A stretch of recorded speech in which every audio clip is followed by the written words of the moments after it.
আবারও কলকাতা হাইকোর্টে বড় রকম ধাক্কা খেল এসএসসি।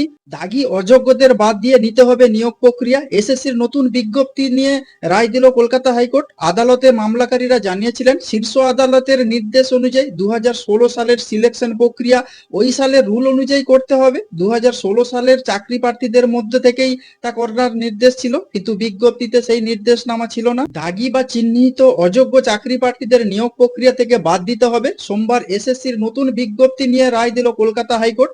বিচারপতি সৌগত ভট্টাচার্যের নির্দেশ, কোনো দাগী বা চিহ্নিত অযোগ্য প্রার্থী যদি ইতিমধ্যে আবেদন করে থাকেন তাহলে সেই আবেদনকে বাতিল করতে হবে। হাইকোর্ট স্পষ্ট জানিয়ে দিল সুপ্রিম কোর্টের নির্দেশ মেনে নিয়োগ প্রক্রিয়া সম্পন্ন করতে হবে। একই সঙ্গে গত 30শে মে যে বিজ্ঞপ্তি দিয়েছিল এসএসসি তাকে সামনে রেখেই নিয়োগ প্রক্রিয়া চালিয়ে নিয়ে যাওয়া যাবে বলে এমনটাই জানিয়েছে। সুপ্রিম কোর্টের নির্দেশে 26,000 শিক্ষক এবং শিক্ষাকর্মী চাকরি বাতিলের পর নতুন নিয়োগের বিজ্ঞপ্তি জারি করেছে শিক্ষা দপ্তর, কিন্তু অভিযোগ উঠেছে এসএসসির 2025-এর ওই বিজ্ঞপ্তিতে সুপ্রিম কোর্টের নির্দেশ মানা হয়নি সঠিকভাবে। এই বিজ্ঞপ্তিকে চ্যালেঞ্জ করে কলকাতা হাইকোর্টে মামলা দায়ের করে। মামলাকারীদের দাবি প্রায় 44,000 শূন্য পদের যে বিজ্ঞপ্তি প্রকাশ করা হয়েছে তা আইনসম্মত নয়। মামলাকারীরা জানিয়েছিলেন শীর্ষ আদালতের নির্দেশ অনুযায়ী 2016 সালের যে সিলেকশন প্রক্রিয়া ওই সিলেকশন প্রক্রিয়া রুল অনুযায়ী করতে হবে। 2016 সালের চাকরি প্রার্থীদের মধ্যে থেকেই তা করার নির্দেশ রয়েছে, কিন্তু এক্ষেত্রে তা মানা হয়নি।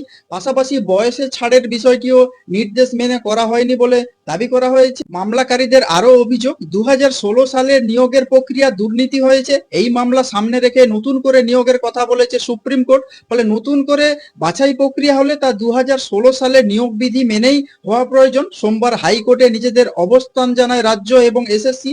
তাদের দাবি সুপ্রিম কোর্টের নির্দেশে কোথাও বলা নেই যে নির্দিষ্টভাবে চিহ্নিত বা অযোগ্য চাকরি প্রার্থীরা নিয়োগ প্রক্রিয়ায় যোগ দিতে পারবেন না।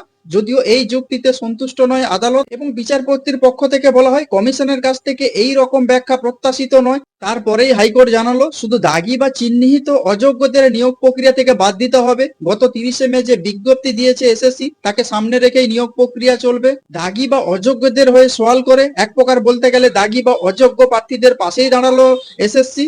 আপনারা কি বলবেন? 2016 সালের যে 26,000 চাকরি বাতিল পুরো সম্পূর্ণরূপে সুপ্রিম কোর্ট থেকে বাতিল করে দেওয়া হয়েছিল এবং 2025-এ তাকে নতুন করে নিয়োগ করতে হবে। কড়া নির্দেশ ছিল সুপ্রিম কোর্টের যে ডিসেম্বরের মাসের মধ্যে নিয়োগ প্রক্রিয়া সম্পন্ন করতে হবে এবং 2025-এর নতুন বিজ্ঞপ্তি দেয় এসএসসি, যেখানে অযোগ্যদেরও এই নিয়োগ প্রক্রিয়াতে অংশগ্রহণের জন্য কোনো রকম কড়া নির্দেশিকা ছিল না। আজকে কলকাতা হাইকোর্টের নির্দেশ দাগী অযোগ্যদের বাদ দিয়েই নিয়োগ প্রক্রিয়াকে সম্পন্ন করতে হবে। আপনারা এইসব বিষয় যদি কোনো কিছু বলতে চান তাহলে অবশ্যই কমেন্টস বক্সে কমেন্টস করতে পারেন। আর নজর রাখুন নাচিন্তা টিভিতে।